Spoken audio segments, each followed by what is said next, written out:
Alors nous sommes aujourd'hui donc mardi, on est Rosh Chodesh Sivan. Nous sommes arrivés d'Af Memchet de Bechorot Memchet, mais il nous restait les 7 dernières lignes de Mem Zayin Amud Bet. Alors on a dit hier, Mahlok dans la Mishnah, quand le premier garçon il sort par césarienne et celui d'après normal, par voie naturelle, dans Tanakama il a dit les deux ils sont pas Bechor ni pour le Nahala ni pour le Kohen. Et Rabbi Shimon a dit non, le premier c'est pour l'héritage et le deuxième pour le Pidyon. Et l'Agma va expliquer, Rishon et Nahala là. Pourquoi le premier n'est pas Bechor pour l'héritage selon Tanakama? Parce que c'est marqué dans la Torah Viyal Doulo. Or, ça s'appelle pas donc une vraie naissance, Ba'inan, donc on exige. Les Hamisaim Namila, pour les 5 non plus, c'est pas bon pour le césarienne parce que Petadeh Ba'inan. Et donc celui-là, il n'a pas ouvert le ventre. Maintenant, Sheni, le deuxième, les Nahalala, il n'est pas non plus promené pour l'héritage, il ne prend pas double part parce que Rishit Ono, la Torah dit Ba'inan, il faut Rishit Ono, le premier de sa force, et ça, c'est pas le premier. Et la Hamish Saim Namila. Là, et pour les 5 Saim non plus, on ne peut pas le racheter pour un Kohen. Pourquoi? Parce que Chassavar, Bechor ne Davar Echad, la Havi Bechor. Pour lui, un Bechor, pour une seule. Bechor d'un seul côté, c'est pas un Bechor. Ici, il est Bechor dans le fait que c'est le premier qui a ouvert le ventre de la mère. Mais il n'est pas premier des naissances. D'accord? Comme le premier il est premier par césarienne, le deuxième par voie naturelle. Donc le deuxième, c'est un premier par voie naturelle. Mais comme il n'est pas premier des naissances, donc c'est pas un Bechor. Maintenant, Rabbi Shimon, il nous explique la vie de Rabbi Shimon. Il a dit, alors pourquoi le premier les Nahala? Rabbi Shimon est Amedama Teled. Parce que dans la Torah c'est marqué Teled en plus, c'est pour dire même par césarienne. C'est marqué Ve'aya Bechod Asher Teled. Le premier, donc les rabbins, en fait, même par césarienne aussi, il a le droit, donc ça s'appelle un premier-né pour l'héritage. Par contre, les Hachéné la Hamislaim, et Rabbi Shimon dit, et le deuxième aussi, on peut le faire Pidyon. C'est-à-dire bien qu'il soit né en deuxième, mais comme il est sorti le premier par voie naturelle, il est comme un Bechor pour le Pidyon.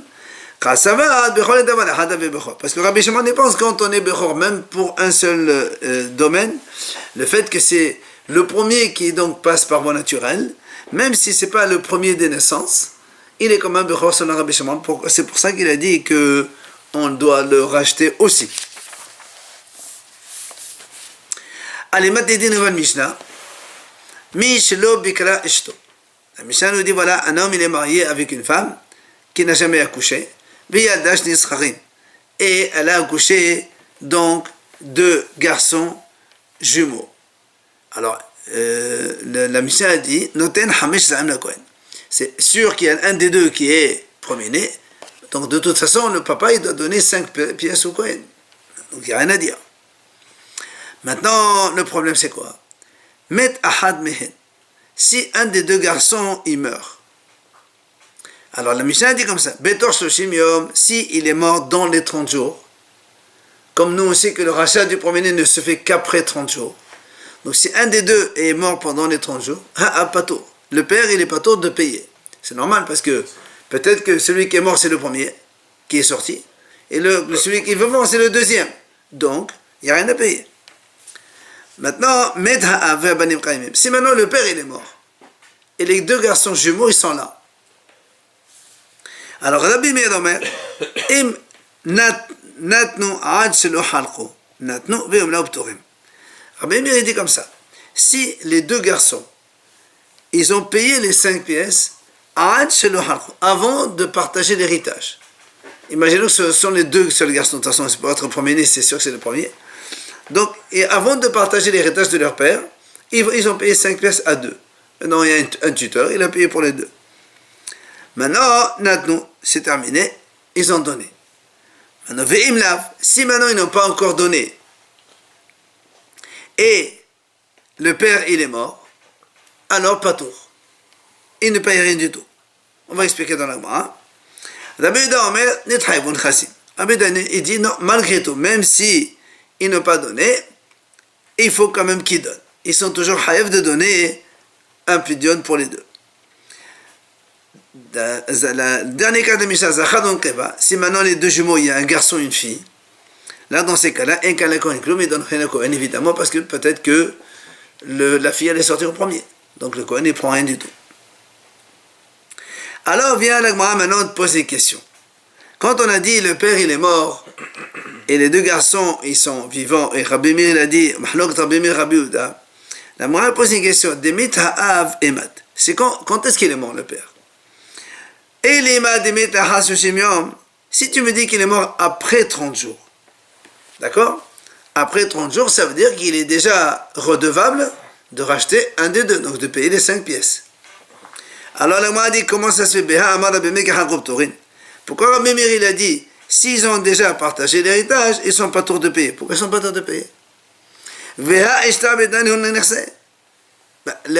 père déjà il a été redevable vis-à-vis du Kohen de payer les 5 pièces, et quand il meurt, quand quelqu'un il a une dette, on prend de ses biens, on saisit les biens du père. Alors même si maintenant ils ont partagé, il faut qu'ils payent quand même. Pourquoi Rabbi Meir a dit que c'est pas tout? Et là donc tu es forcé de dire Demet Betor Soshim. Donc on est obligé de dire que le père il est mort avant les 30 jours.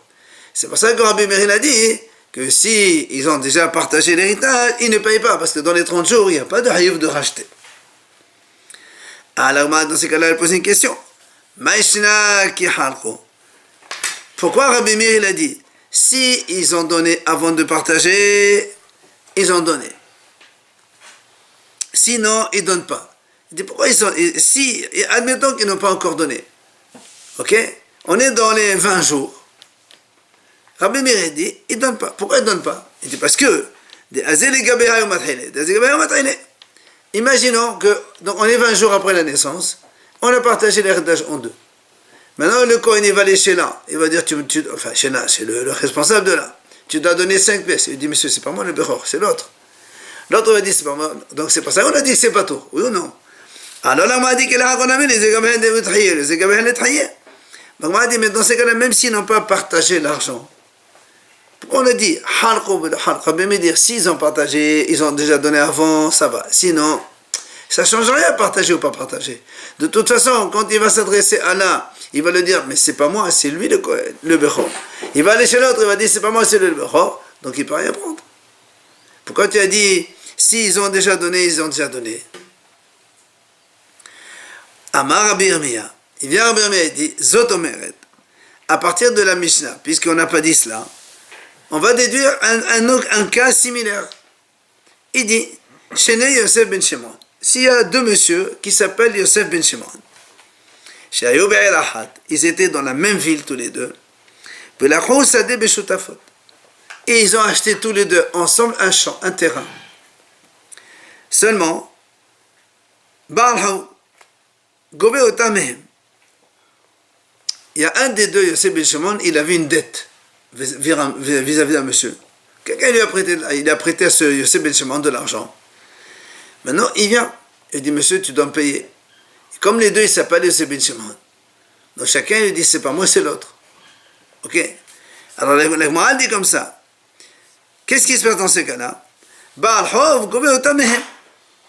Le prêteur, d'accord? Il va carrément prendre, imaginez que la dette, elle est à hauteur du champ, du terrain, qui appartient des deux. Alors il prend le terrain. Pourquoi? Il va lui dire à la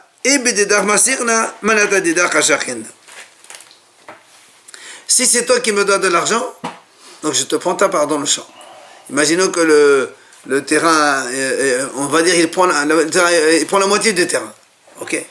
Alors il dit, si c'est ta part, ben j'ai pris ta part. Mais si c'est la part de ton copain, je prends la part de ton copain. Dans tous les cas, la dette, elle est à hauteur de la moitié du terrain. Donc, ou c'est la tienne, ou c'est l'autre. De toute façon, la demi-part me revient. Donc, c'est un peu ce qui se passe ici. C'est pour ça qu'on a dit ici, que Rabbi Meir a dit, si ils ont donné avant d'avoir partagé, ils ont donné. Pourquoi ils ont donné? On a dit, mais attends, s'ils sont, il va aller chez l'un, il va dire, c'est pas moi. Alors, le Kohen a dit, mais de toute façon, l'un ou l'autre, il y a une part qui me revient. Donc, c'est pour ça qu'on peut prendre. Quand ils ont partagé, c'est bien séparé. Non, nous, on a dit, si ils ont donné avant de partager. Donc ils étaient encore dans l'héritage. Ils n'ont pas encore partagé. On a dit, et ça, ils ont donné, c'est bon. Alors on a dit, pourquoi c'est bon? Il va chez l'un et il dit, c'est pas moi. Alors on a dit, non, de ces cas-là, on dit que c'est le cas de notre Mishnah, c'est le même. Seulement Rava, il n'est pas d'accord avec ça. Pourquoi? Amarava, merde, nerse devadenish, et non adevenbe. Il dit, en général, quand on prête de l'argent à quelqu'un, s'il n'a pas de quoi payer, on va aller saisir, c'est bien. Oui ou non? Alors il dit, mais la massette avale, on a la massette avale. On va dire, ici, tu me dis, voilà, il y a deux monsieur. Lui, un des deux, il lui doit de l'argent. Mais comme moi, je ne peux pas réclamer ni à l'un, ni à l'autre, comment je peux saisir les biens? Quand est-ce que j'ai saisi les biens de quelqu'un? C'est quand il me doit de l'argent lui-même, avec certitude. Et quand il n'a pas de quoi payer, je lui prends son bien. Mais ici, ni l'un ni l'autre, on est sûr que c'est lui qui a emprunté. Alors comment tu peux dire, je saisis la moitié du terrain? Parce que de toute façon, l'un ou l'autre, ça ne marche pas comme ça. D'accord? Quand on est caution, c'est caution avec certitude. Et là, tu ne peux pas aller saisir un bien. Non, normalement, quand la Gemara dit comme ça,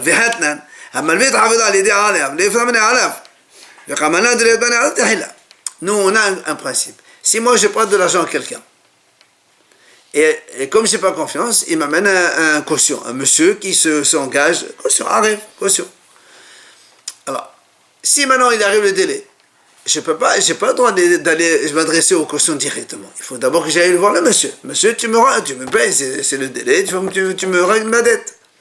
C'est seulement quand il n'a pas les moyens et qu'il n'a pas de quoi saisir tout ça, on va aller chez le go de la caution.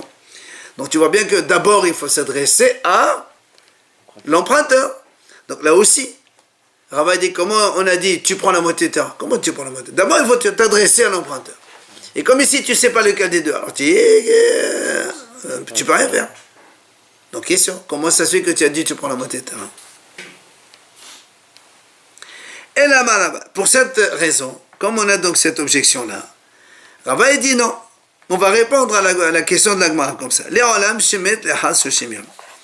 dit en vérité, le père il est mort après 30 jours. Donc après 30 jours, on a dit les biens du père, normalement ils sont hypothéqués pour régler. Alors comment ça se fait que Rabbi Meir il a dit s'ils ont donné, sinon ils ne donnent pas. Comment ils ne donnent pas? Et si le père il est mort après 3 mois, c'est normal qu'il doit payer. Pourquoi il ne dit pas tout? Alors là, on a dit, effectivement, s'il y a beaucoup d'argent dans l'héritage, c'est vrai que le Kohen, il doit prendre. D'accord? Et on va voir, c'est quoi beaucoup d'argent, on va comprendre ce que c'est. Alors maintenant, c'est quoi la raison de Rabbi Meir qui a dit pas tout? On a dit, de quoi on parle ici? Il dit, en vérité, ici on parle dans un cas où le père n'a laissé que 5 pièces d'argent en tant qu'héritage à ses 2 enfants. Il n'y a que ça. Le prix du rachat. Alors tu vas dire, dans ces cas-là, la Kohen, il les prend. Oui ou non? Il y a 5. Normalement, il faut que 5 pièces, 5 pièces. Il dit non. Ici, aussi bien Rabbi Meir que Rabbi Yehuda, il pense comme Ravasi. Qu'est-ce qu'il a dit Ravasi? De Amar Ravasi. Ha'achin shehalku, mersa yorshin ou mersa lekohot. Alors, Ravasi dit comme ça. Deux héritiers, on va prendre le cas de 2 héritiers simples. Quand 2 héritiers, ils ont été donc un héritage de leur père. Si on dit,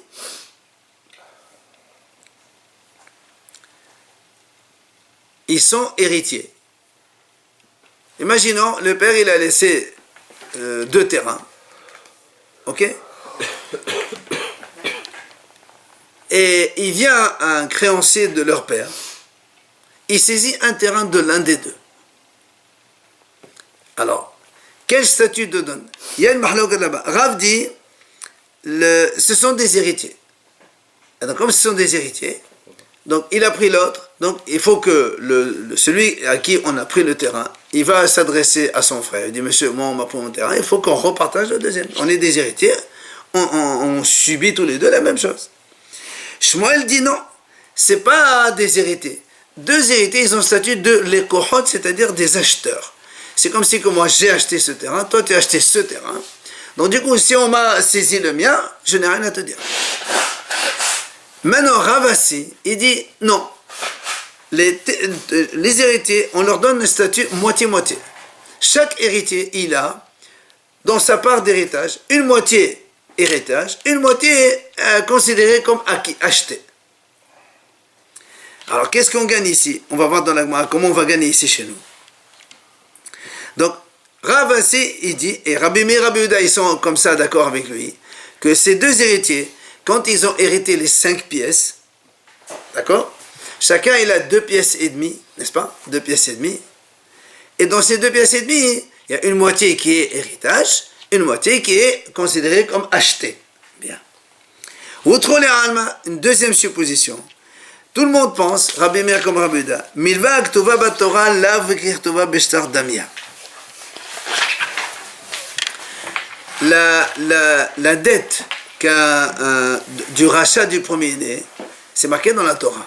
Quand un garçon est né premier, ils doivent régler 5 pièces au Kohen. Ça, c'est marqué dans la Torah. Alors, il y a une marloquette. Est-ce que quand c'est écrit dans la Torah, c'est considéré comme un shtar déjà écrit? Ou est-ce que c'est une dette orale? Et nous, on sait très bien qu'il y a une grande différence entre une dette orale et une dette avec un shtar. Avec un shtar, tu peux saisir des biens. Alors qu'à oral, on ne peut pas saisir des biens. Enfin, on ne peut pas aller saisir des biens que l'autre, il a vendu déjà. D'accord? Alors, c'est pour ça, lui, il dit, tous les deux, ils sont d'accord que le pidion, la valeur des 5 pièces, c'est pas comme un shtar.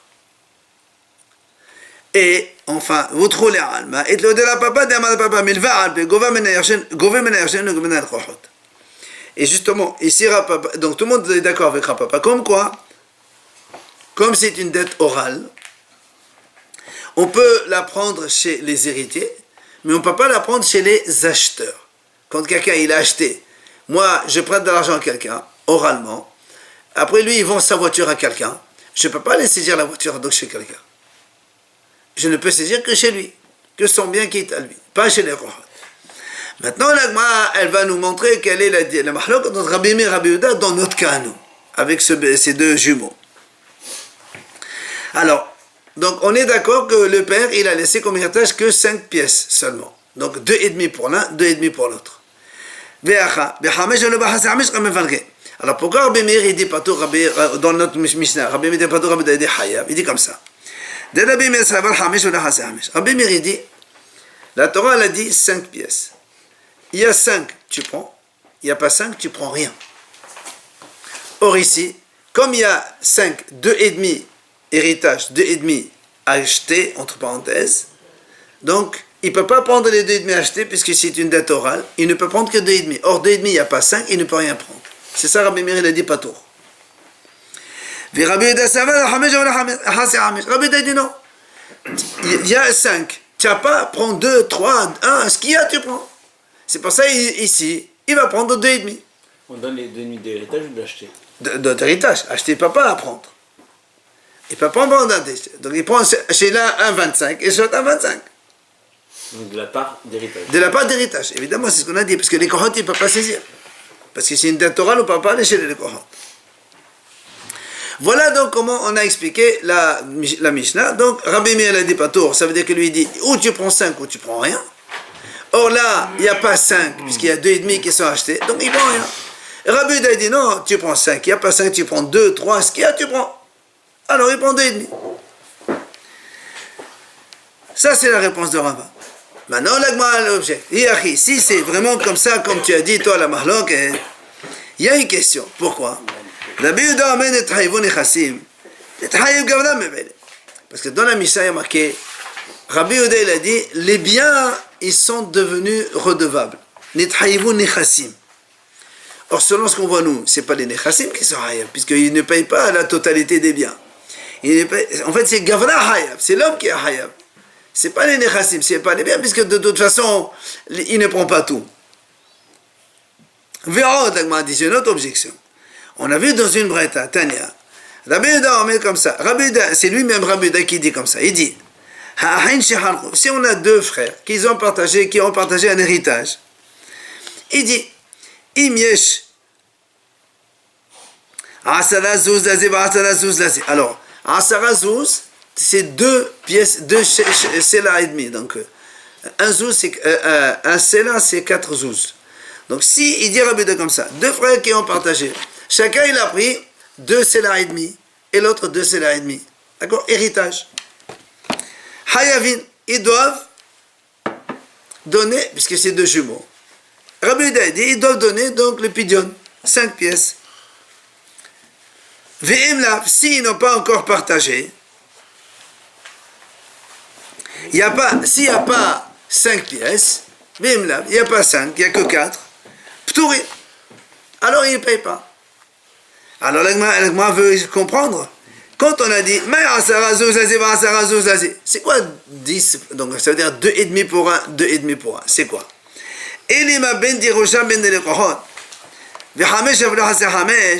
Si tu me dis, c'est comme on a expliqué nous tout à l'heure que, en fait, les 5, ça inclut la part d'héritage et la part de l'écohot. Et donc il prend que 2,5 sur les 5. D'accord? Comme on a expliqué pour Rabbi Yehuda tout à l'heure. Pourquoi on a pris le cas que de 10 zouz? Tu aurais pu prendre le cas de 8 zouz. Et ça fait 2 sela pour 1 et 2 sela pour 1. Et il ne peut pas prendre tout. Il ne prend que 2 sur les 4. Pourquoi tu es obligé de prendre 5? Si vraiment on pense comme Rabbi Yehuda, pourquoi tu prends 5? Prends même 2 aussi, c'est pareil, parce qu'il prend ce qu'il y a. Et là, l'agma dit non, on est obligé de dire selon Rabbi Yehuda.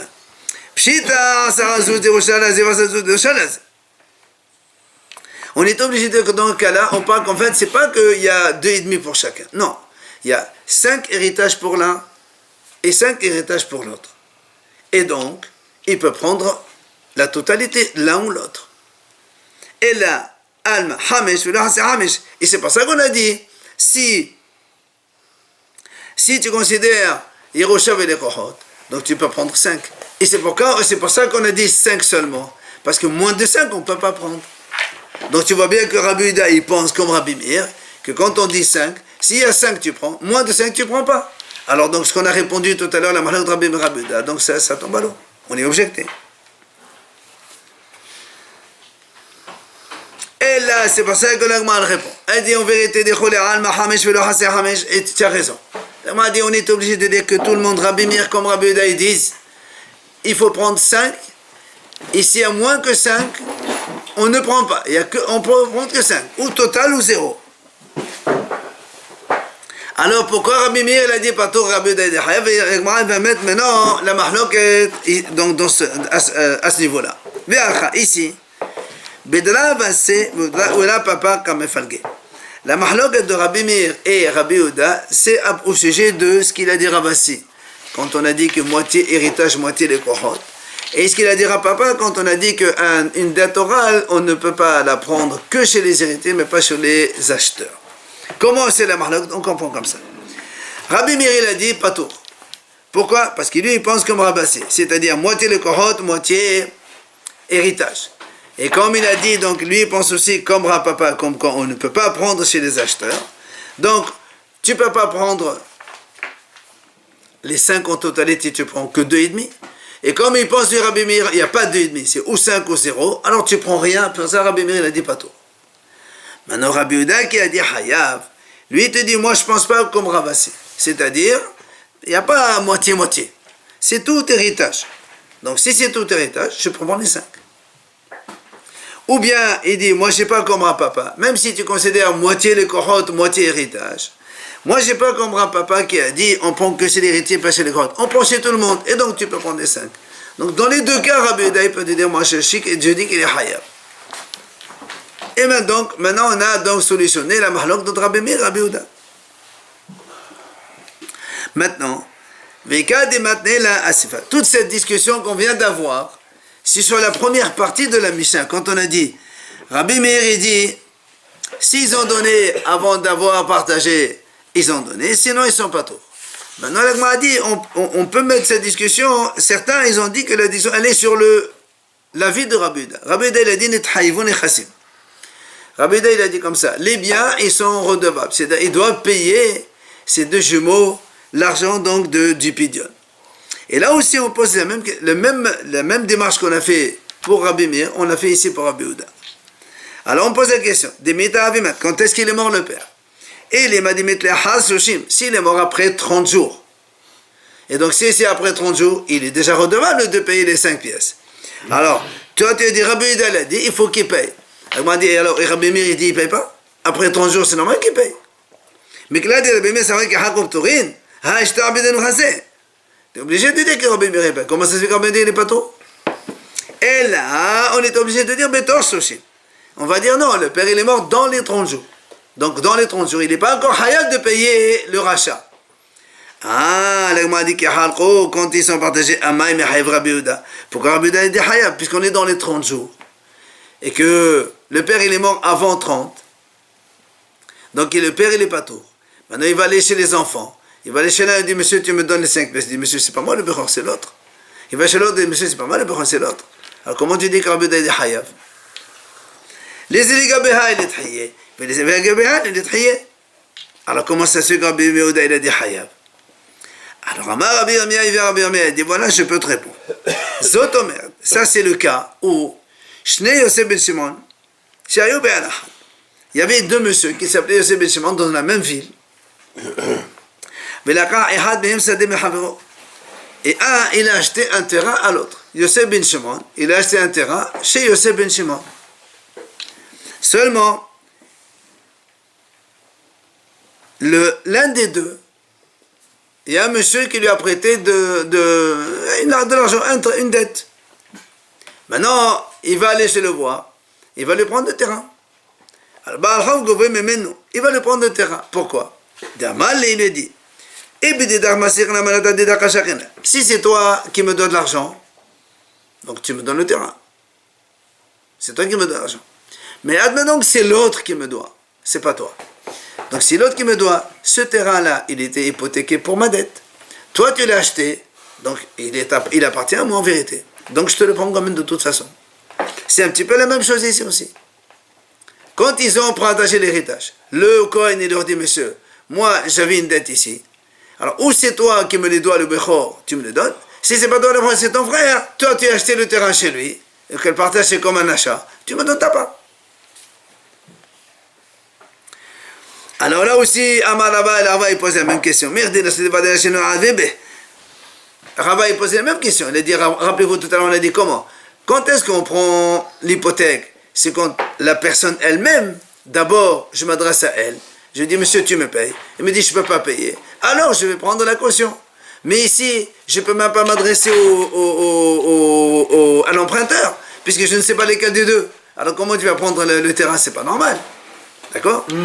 Et alors, l'agma dit, et on fait la même démarche, comme on a fait donc dans le premier cas. C'est-à-dire, Rava dit, en vérité, il est mort après 30 jours, après s'il y a beaucoup d'argent, il n'y a pas beaucoup d'argent, est-ce que le mahloket travaillera papa? Et on fait la même démarche et on arrive donc à la même solution que chez nous. Matiti, nouvelle Mishnah. C'était Nashim, chez le Bekro. Un homme, il est marié avec deux femmes, toutes les deux, elles n'ont pas encore accouché. Et toutes les deux, elles ont eu donc un garçon chacune. Premier-né, donc c'est facile. Il va donner 10 pièces au Kohen. 5 et 5. 5 pour l'un, 5 pour l'autre, c'est normal, c'est le rachat des premiers-nés. Si maintenant le Kohen, non, le propriétaire, il était tellement content, il a donné l'argent au Kohen avant les 30 jours. Si maintenant, un des deux garçons, il est mort, dans les 30 jours, donc il ne faut pas payer le rachat. Or lui, il a déjà payé. Alors il dit comme ça. S'il a donné les deux à un même Kohen, c'est normal que le Kohen il va le rembourser 5 pièces. Puisqu'il a pris pour 2 premiers-nés, un des deux il est mort, donc il rembourse un. C'est facile. Mais, si maintenant lui, il a donné 5 à celui-là, Kohen numéro 1, et 5 à Kohen numéro 2. Et maintenant, un des enfants il est mort. Qui c'est qui va le rembourser? Personne. Parce qu'il va chez l'un, il lui dit, monsieur, tu me rembourses. Il lui dit, moi j'ai pris pour celui qui est vivant. Il va chez l'autre aussi, il lui dit, monsieur, moi j'ai pris pour celui qui est vivant. Donc il ne peut rien prendre. Et non, il ne peut rien prendre.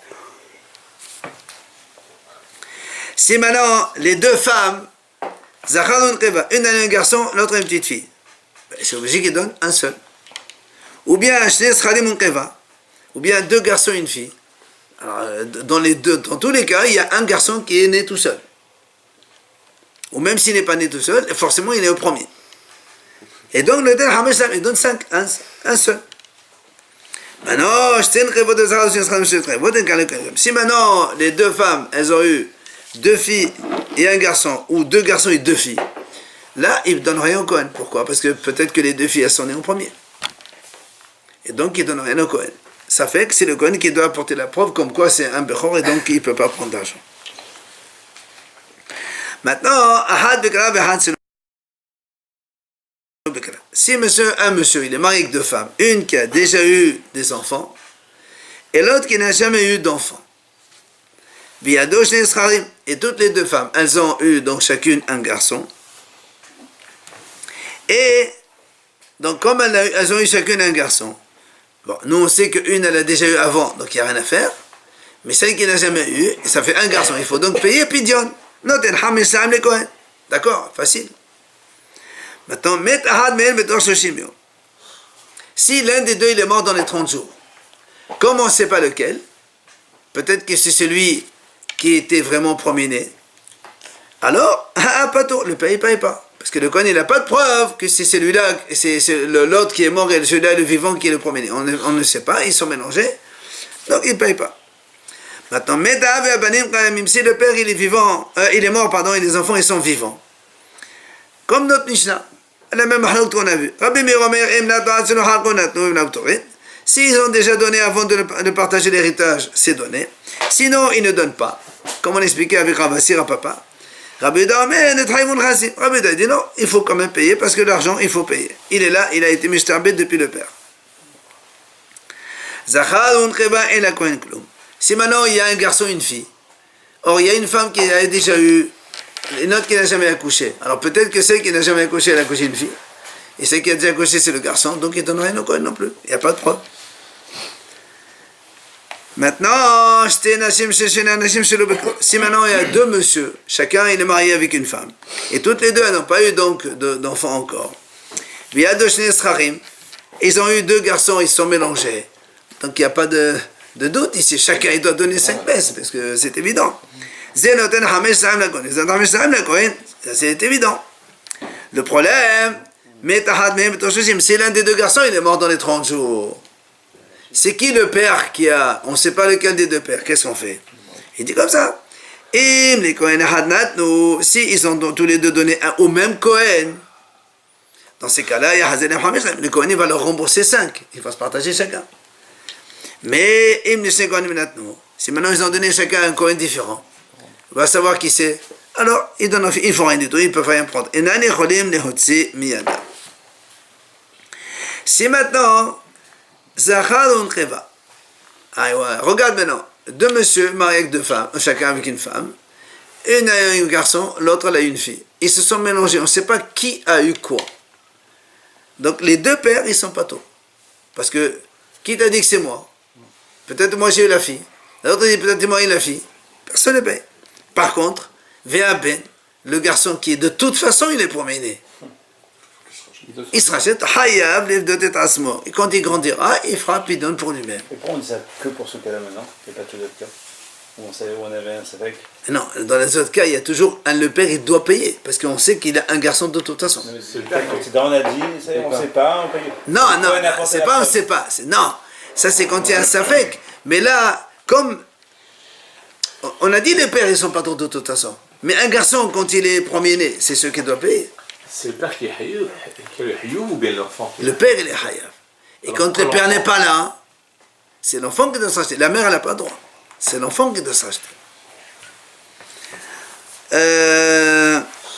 On finit la Mishnah. Si maintenant, ça c'est facile. Si donc les 2 femmes, il y a eu 2 filles plus un garçon, ou 2 filles et 2 garçons. Donc il y a peut-être que chacune, elle a accouché la fille en premier.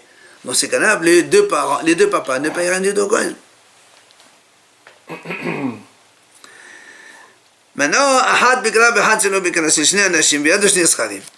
alors si maintenant, donc il y a 2 messieurs qui sont mariés avec chacun une femme, et une elle a déjà eu des enfants, l'autre n'a jamais eu. Et voilà, maintenant, tous les 2 elles ont accouché d'un garçon chacune. Maintenant, ils se sont mélangés. Alors, le Mishnah dit c'est facile ça. Celui qui Puisqu'il y a deux garçons. Celui que sa femme a déjà accouché, ben, il n'est pas concerné. Et celui que sa femme n'a jamais accouché, il doit payer 5 pièces d'argent. Ça, c'est pas chaud. Maintenant, si maintenant il y a un garçon et une fille, ils se sont mélangés. Alors, le papa dont la femme n'a jamais accouché, il ne va rien payer. Parce que peut-être que la fille, elle est née chez sa femme à lui. Et le garçon, il est né chez l'autre femme qui a déjà eu des enfants. Donc il n'y a rien à payer encore. Ok? Voilà, on fera après la suite.